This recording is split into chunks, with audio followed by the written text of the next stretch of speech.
Hello guys, welcome to Shambhavi classes. General awareness PYQs की इस series में हम एसएससी स्टेनोग्राफर के प्रीवियस ईयर के क्वेश्चंस को सॉल्व कर रहे हैं और ये जो सेट पेपर है ये 22 दिसंबर 2020 को पूछा गया था सेकेंड शिफ्ट में। और ये इस सीरीज का पार्ट 2 है हम जो यहाँ पे सॉल्व करने जा रहे हैं। तो फर्स्ट क्वेश्चन है हमारा कि जो क्यूमुलोनिम्बस है ये कौन सा टाइप है। देखिए, अगर आपने शाम्भवी मैम की क्लासेस को ध्यान से किया होगा तो उन्होंने एक वर्ड आपको पढ़ाया था, निम्बस।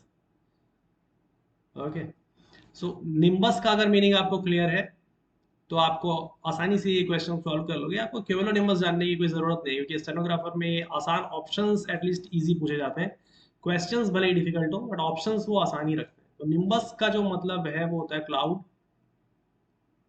ओके, ये बहुत ही फेमस वर्ड है निम्बस। आपको एक ऐप है जो निम्बस आता है। इसके अलावा आपने अगर हैरी पॉटर देखा होगा तो उसमें निम्बस 2000 एक झाड़ू होती है जिससे उड़ते हैं।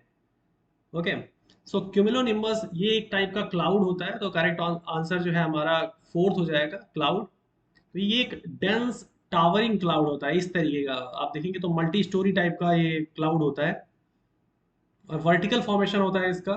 तो इसकी वजह से क्या होता है कि ये बहुत ही ज़्यादा स्ट्रॉन्ग लाइटनिंग और जो टॉर्नेडोज हैं उनको कॉज कर सकता है। उसका रीज़न यही है कि क्योंकि देखिए, जब एक के बाद एक लेयर्स होंगी तो इसमें क्या होगा, ये आपस में फ्रिक्शन करेंगे तो उससे लाइटनिंग जनरेट हो सकती है। ओके, तो वाटर वेपर भी इनके अंदर होती है तो बहुत ही पावरफुल इसमें अपवर्ड करंट भी जनरेट होती है। इसकी वजह से टॉर्नेडोज और हेस्टॉर्म्स भी इसमें आते हैं। ओके, सो करेक्ट आंसर जो है हमारा फोर्थ है, क्लाउड।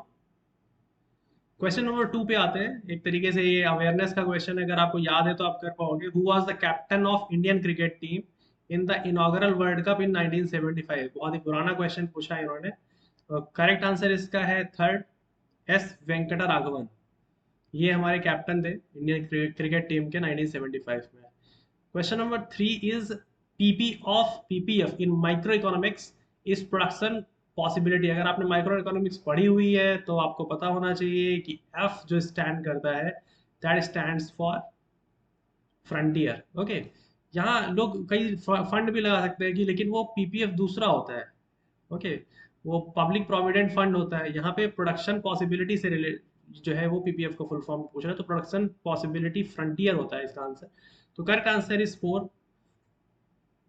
क्वेश्चन नंबर 4 पे आते हैं। केमिस्ट्री का क्वेश्चन है, बहुत ही बेसिक सा। How many hydrogen atoms are there in molecule of methane? तो जो मेथेन का मॉलिक्यूलर स्ट्रक्चर होता है वो क्या होता है, इस तरीके का कुछ होता है। आप देखोगे तो अगर जिसने केमिस्ट्री पढ़ी हुई है तो वो तो इसको बहुत आसानी से टिक कर देंगे। तो ये इस तरीके से सेंटर में कार्बन एटम और चारों तरफ हाइड्रोजन एटम होते हैं। इसका मॉलिक्यूलर फॉर्मूला जो होता है वो CH4 होता है।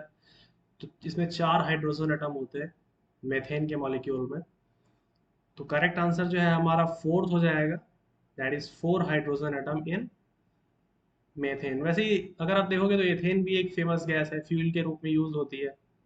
तो इसमें 6 हाइड्रोजन एटम होते हैं, 2 कार्बन एटम होते हैं, इस तरीके से। ये एथेन का फॉर्मूला हो गया। मेथेन तो आप ऑलरेडी देख चुके हैं अभी। तो मेथेन में इसका मॉलिक्यूलर फॉर्मूला CH4 होता है, उसमें 4 होते हैं। ओके, ये एथेन होता है।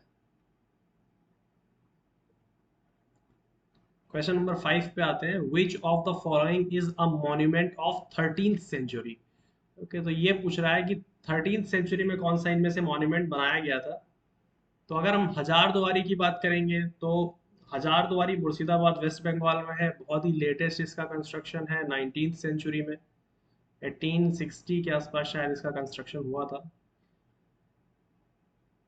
दाखिल दरवाजा 15th सेंचुरी में बनवाया गया था। आप देखोगे भी तो इनका नाम से ही आपको पता चल रहा है कि ये मुगल के आसपास के कंस्ट्रक्शंस होंगे, जब मुगल का शासनकाल चल रहा था इंडिया में। तो ये 15th सेंचुरी में दाखिल दरवाजा हो गया। सांची स्तूपा ये बुद्धिज्म से रिलेटेड है।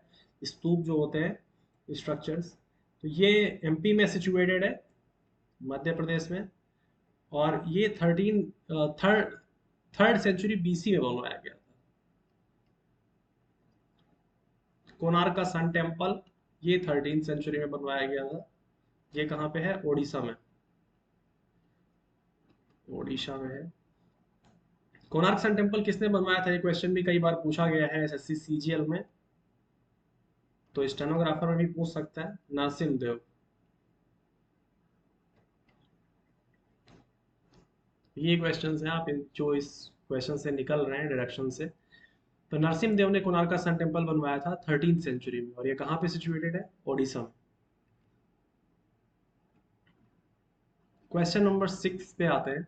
What the first A stands for the acronym AFSPA. आप देख रहे हैं ना इस एग्जाम में स्टेनोग्राफर में एक्रोनिम्स बहुत ज्यादा पूछे जा रहे हैं। अफ्स्पा का अगर फुल फॉर्म आप देखोगे तो क्या होता है, पहले आंसर इसका टिक कर लेते हैं। मैं बता देता हूँ, ये arm forces special powers act होता है, और इसका जो करेक्ट आंसर होगा वो होगा आर्म्ड।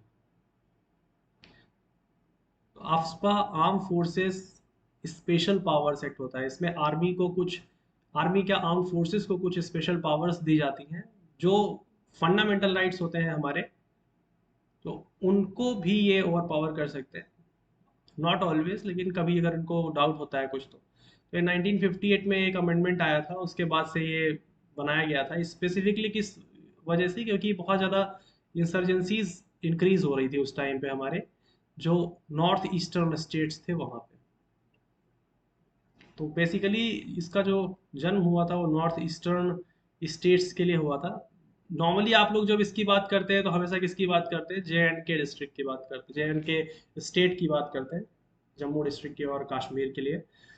लेकिन ये जो मेनली आया था 1958 में, और ये केवल कश्मीर में नहीं लगा हुआ है, ये इंडिया के कई सारे इलाकों में जहाँ कुछ भी डिस्टर्ब एरिया होते हैं लॉन्ग टर्म तक, अगर एक बार आपने उसको डिस्टर्ब एरिया घोषित किया तो उसके बाद एटलीस्ट 3 मंथ्स तक वहाँ ये डिस्टर्बेंस चलना चाहिए, तब उसको डिस्टर्ब्ड एरिया माना जाएगा। तब उसके बाद आप उसको वहाँ लगा सकते हैं, जरूरी नहीं आप वहाँ लगाओगे। तो जे एंड के में जो इसको लगाया गया था वो 1990s में लगाया गया था। आप लोगों को पता होगा कश्मीरी पंडितों को मार मार के वहाँ से भगाया गया था, या और भी बहुत सारे से वहाँ पे डिस्टर्बेंसेस क्रिएट हुए थे, तो इस वजह से वहाँ पे अफ्स्पा वहाँ पे लगाया गया था, वहाँ पे इंसर्जेंसीज जो हो रही थी उनको रोकने के लिए। तो इस वजह से ये जो अफ्स्पा है अभी न्यूज़ में काफ़ी ज़्यादा रहता है। काफ़ी सारी डिमांड भी थी कश्मीरियों की कि इसको हटाया जाए। तो मोस्ट प्रॉब्ली जब वहाँ पे सिचुएशन नॉर्मलाइज हो जाएगी तो हो सकता है इसको वहाँ से भी हटा लेगा गवर्नमेंट ऑफ इंडिया। सो जो arm forces special powers act है उसका शॉर्ट फॉर्म या एक्रोनिम होता है अफ्स्पा। तो करेक्ट आंसर थर्ड है इसका, आर्म्ड। क्वेश्चन नंबर 7 पे आता है। In order to celebrate his victory over Malwa, Rana Kumbha ने कौन सा इसमें से टावर, स्टैचू, दरवाजा या मॉन्यूमेंट बनाया था? ये आपको टिक करना है। तो देखिए, मालवा की जो विक्ट्री थी उसको सेलिब्रेट कर रहे थे राणा कुंभा, और उसके लिए इन्होंने क्या बनाया था? कीर्ति स्तंभ। ऑप्शन 1, कीर्ति स्तंभ। इसके अलावा आप देखोगे तो नमस्ते टावर, नमस्ते टावर तो एक ऐसे ही फिक्टिशियस प्रोजेक्ट टाइप का है जो कि पहले डिसाइड हुआ था फिर ड्रॉप कर दिया गया। ओके, बुलंद दरवाजा आप देखोगे तो फतेहपुर सीकरी में है, और ये अकबर के टाइम में बना हुआ था। ये ऑक्टरलोनी मॉन्यूमेंट जो है इसको शहीद स्मारक बाद में नाम दे दिया गया है। ये पहले गोरखा की विक्ट्रीज के याद में बनवाया था ब्रिटिशर्स ने, अभी बाद में इसका नाम जो है वो शहीद स्मारक करके दे रखा है। तो कई जो करेक्ट आंसर है वो कीर्ति स्तंभ है जो राणा मालवा ने बनाया था। ये देखिए क्वेश्चन भी आप ना ऑड वन आउट जो आपकी शांभवी मैम की एक स्पेशल ट्रिक है, उससे आप इसको कर सकते थे। क्योंकि देखिए ये जो मालवा है और राणा कुंभा है ये सारे के सारे तो हमारे राजस्थान वाले एरियाज में होते थे। बुलंद दरवाजा ऐसा ऐसा कुछ वो लोग नाम रखते नहीं है, आपको पता ही है। नमस्ते टावर ये तो एक ब्रिटिश वर्ड हो गया, ऑकलैंड मॉन्यूमेंट ये भी एक इंग्लिश वर्ड हो गया। तो इस वजह से आप इसको ऑड वन आउट में भी कीर्ति स्तंभ करके इसको आप कर सकते थे। तो देखिए जीएस के जो आंसर्स है, ऑप्शंस है, अगर आपको ऑप्शंस के बारे में भी कुछ नहीं पता है तभी आप वो क्वेश्चन छोड़िएगा। अगर आपको ऐसा लगता है कि आपको क्वेश्चन नहीं आता तो आप ऑप्शंस जरूर देखिए उसके, हो सकता है ऑप्शंस आपको आते हो या ऑप्शन से आप उसको एलिमिनेट कर पाए। तो जो शांभवी मैम की आपकी ट्रिक है ऑड वन आउट, इसको अप्लाई करिए। और बहुत ही गुड न्यूज़ है आपके लिए कि मोस्ट प्रॉब्ली शांभवी मैम कल से आप अपनी क्लासेस कंटिन्यू कर देंगी, क्योंकि अभी 1000 सब्सक्राइबर नहीं हुए हैं तो हो सकता है कि वो स्टार्ट में रिकॉर्डेड सेशंस डालें। जैसे ही 1000 सब्सक्राइबर्स हो जाएंगे उसके बाद वो लाइव आना स्टार्ट कर देंगे। Okay guys, so question number 8 पे आते हैं। The light of which of the following colours has wavelength longer than that of yellow. तो इसके लिए आपको सबको पता होगा कि क्या है, हमारे पास एक शॉर्ट ट्रिक होती है, दैट इज विप ग्योर। तो इसमें जब हम ऊपर से नीचे आते हैं तो क्या होता है, ऊपर से नीचे आते हैं तो क्या होता है, इसमें वेवलेंथ बढ़ती है। वेवलेंथ जो है वो इंक्रीज होती है। तो यानी कि जो वायलट है उसकी अगर वेवलेंथ की बात करें तो कम होगी, और अगर हम रेड की बात करेंगे तो उसकी वेवलेंथ ज़्यादा होगी। ओके, तो क्वेश्चन हमारा क्या पूछ रहा है, wavelength longer than that of yellow. तो येलो से ज़्यादा वेवलेंथ किसकी होगी, येलो यहाँ पे है, तो येलो से ज़्यादा किसकी होगी, ऑरेंज की और रेड की। तो हमारे पास रेड है नहीं, इसलिए ऑरेंज इसका करेक्ट आंसर हो जाएगा। तो वेबग्योर याद रखिएगा, वेबग्योर में वी से आर तक जाने में वेवलेंथ इंक्रीज होती है। और फ्रीक्वेंसी की अगर बात करेंगे तो क्या होता है, फ्रीक्वेंसी उल्टा होती है। वो रेड से येलो, रेड से वायलेट जब जाओगे तो फ्रीक्वेंसी इंक्रीज होती है। ओके, सो करेक्ट आंसर है हमारा ऑरेंज। ऑरेंज की वेवलेंथ हमारे येलो कलर से ज़्यादा होती है अगर हम लाइट की बात करेंगे तो। So how much fund has been allocated for the skill development in the Union Budget of India? ये एक रटने वाला क्वेश्चन है। अगर आप फॉलो करते हैं, देखिए फाइनेंशियल इंक्लूजन वगैरह और जो बजट वगैरह है, तो आप इस क्वेश्चन को आसानी से कर सकते हो। Correct answer is option number 4, 3000 crore.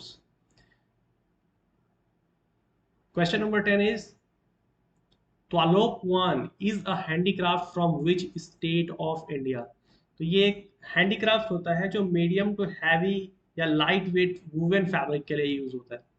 Okay, ये जो है हमारा हैंडीक्राफ्ट, ये मिजोरम में फेमस है, इस स्टेट से ये निकला हुआ है। Okay, so correct answer is option number 2, Mizoram. So all the best guys for your exam, please subscribe to the channel. और आप कमेंट करिएगा अगर आपको कोई नया टॉपिक्स इसमें पढ़ने हैं आपको। देखिए मैं सोच रहा हूँ ना कि इस सीरीज के पैरल में एक मोस्ट इंपॉर्टेंट क्वेश्चंस या टॉपिक्स की सीरीज चला देते हैं स्टेनोग्राफर, क्योंकि आपका एग्जाम बहुत ही पास है। तो आप बताइएगा कौन कौन से टॉपिक आपको जल्दी कवर करने हैं। हम कोशिश करेंगे कि आपका जो पेपर वाला सेक्शन है ये नेक्स्ट 15 डेज में इसको कवर कर दें। एंड साइमल्टेनियसली ज्योग्राफी और Indian geography specifically, current affairs और जो इंपॉर्टेंट टॉपिक है हमारे, उनको इसमें कवर करेंगे। Okay guys, thank you, all the best, keep learning and keep sharing.